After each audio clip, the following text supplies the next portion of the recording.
Welcome back to the Road to MCP series. In previous episodes, we've taken a look at how large language models work, as well as the specific embedding models that we can use to perform semantic search and find relevant semantic results within different data sets. Today, we're taking a look at RAG, Retrieval Augmented Generation. This will bring together some elements from the previous series and introduce the concept of generative models. Let's take a look at how that can be combined with what we've learned so far. By now, most of us have probably interacted with the generative AI model. Especially in the case of AI assistants and chatbots, we all know how they work. You ask them a question, they come up with a reasonable, human-sounding answer. However, they do have some limitations. Although some of them have gotten a lot smarter, being able to, for example, look stuff up on the internet themselves, which we'll see in the next episode, for now, most LLMs are still trained on a particular dataset. So they're limited in the types of questions you can ask them. So if you use one of the really big LLMs released on the internet, either open source or through a subscription, they will have a certain context that they're aware of.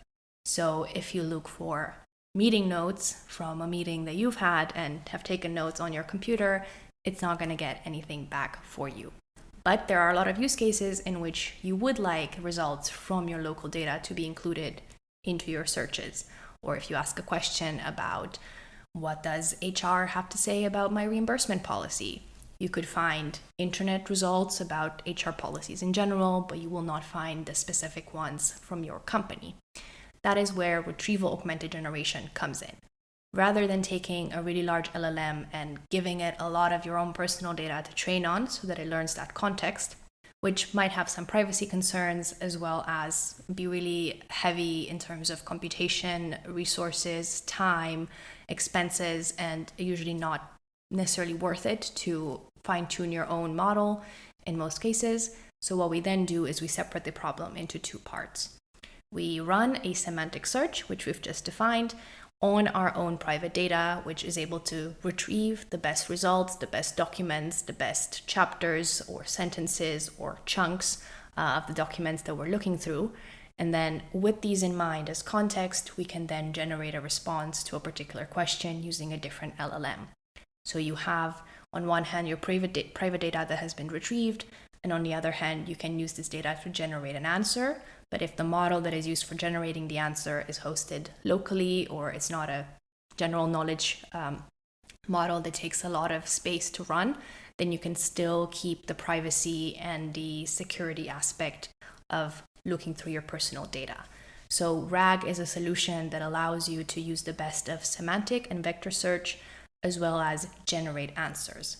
Right? So if we only had semantic search, we would get bad results and give you the document or the reference that your answer is in. But if you want the results to just be a summarization of that or just a sentence, then the generative part will then process that information in the context into a very neat answer. Let's break this down again.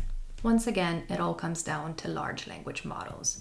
While in the previous sections we've seen embedding models that are used for vector and semantic search, we're now taking a look at generative models, specifically for text generation. As the name implies, these models are used to generate new text.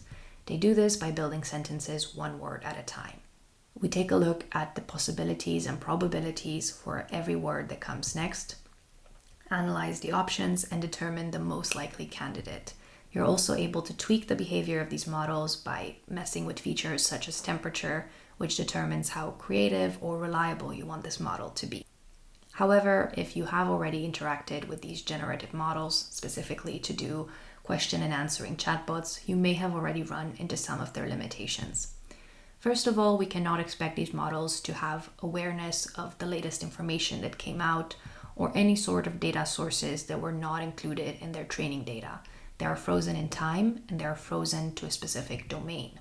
This also means that they will not have access to your private data or any external data sources, which is probably a good thing, but this limits the subject of the questions you can ask. However, sometimes these models compensate by just coming up with their own answers, which we call hallucinations. This makes it difficult to use these kind of models, although powerful and useful, to ask questions when we reliably need an accurate answer. However, as we've seen, semantic search can be used to retrieve very accurate results from defined data sources. So we can try to put these two forces together. Looking again at the API specification example, you look for a term in your data, and with a combination of lexical and semantic search, you can get back all the relevant results based on keyword searches, as well as the embedding space and finding similar results from the same context. So this section already brings together all the relevant data that we would need to answer a question. So what we can do is we take this as the context window for our LLM and we provide it as additional information. This allows the LLM to not only use the general data that it was trained on and the baked-in logic that it has, but also reference the data that you provided and making sure that the answers are based and grounded in the information that you wanted to look at. This puts together the ease of interacting with our data by simply asking a question and getting a result, while we can rely that the underlying search was relevant and accurate, and we know that we can trust the results. Putting this together, we get Retrieval Augmented Generation, or RAG.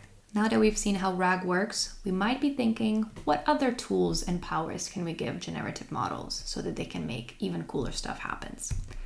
That's going to bring us into the next episode of Agentic Workflows, where we can create more functions and tools that agents can use to perform more tasks. See you in the next episode.